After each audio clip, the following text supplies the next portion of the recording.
Welcome to this interactive study breakdown of Arthur Miller's gripping modern tragedy, A View from the Bridge. Set in 1950s Brooklyn, this play explores how community codes, unchecked desire, and rigid masculinity lead to inevitable downfall. We will analyze Miller's precise stage directions, the role of Alfieri as a Greek chorus, and the tragic hero Eddie Carbone. By the end, you will be able to critically engage with themes of honor, betrayal, and justice, and understand how Miller's dramatic methods generate tension and foreshadowing. Let's map out the core concepts. Alfieri functions as a modern Greek chorus, guiding our response and creating dramatic irony. Eddie's hubris, his excessive pride, drives his refusal to accept Catherine's independence.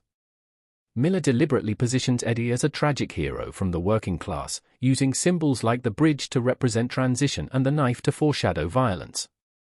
Turning to our source material, Miller's use of colloquial language reveals Eddie's working-class background and emotional inarticulacy. Key stage directions, like Eddie being in a trance when watching Catherine, indicate his obsessive desire. The iconic chairlifting scene, where Marco raises a chair above his head as a threat, is a powerful piece of stagecraft that foreshadows the final showdown. Notice how symbols, the high heels Catherine buys, the knife Eddie later uses, carry deep thematic weight. Now let's trace Eddie's tragic progression. It begins with his suffocating overprotectiveness towards Catherine, which masks his inappropriate feelings. When she falls for the vibrant Rodolfo, Eddie's jealousy drives him to emasculate Rodolfo and seek legal advice from Alfieri. But the law cannot help him.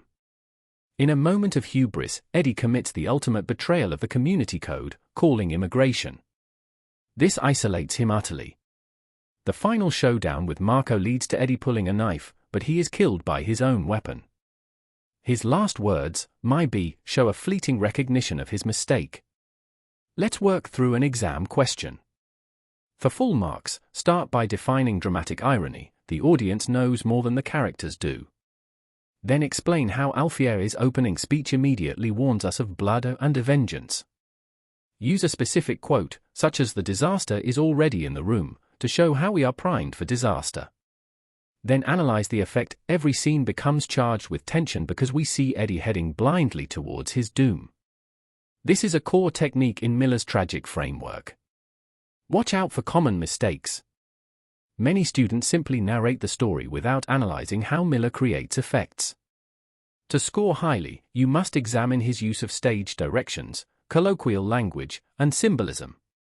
Also, weave context into your argument, mention how the McCarthy-era suspicion parallels Eddie's suspicion of Rodolfo, and how Sicilian immigrant values of honor and family underpin the community's reaction. Use keywords like hubris and dramatic irony to show your understanding of tragedy. To wrap up, remember Alfieri's role in guiding our response and creating dramatic irony. Eddie Carbone is a classic tragic hero whose hubris leads to his downfall. Key symbols, the bridge, knife, and high heels, deepen the play's meaning. The central conflict between community honor codes and formal law drives the plot. Finally, always analyze Miller's dramatic methods, his precise stage directions, colloquial dialogue, and use of foreshadowing. Apply these concepts to any exam question to achieve top marks.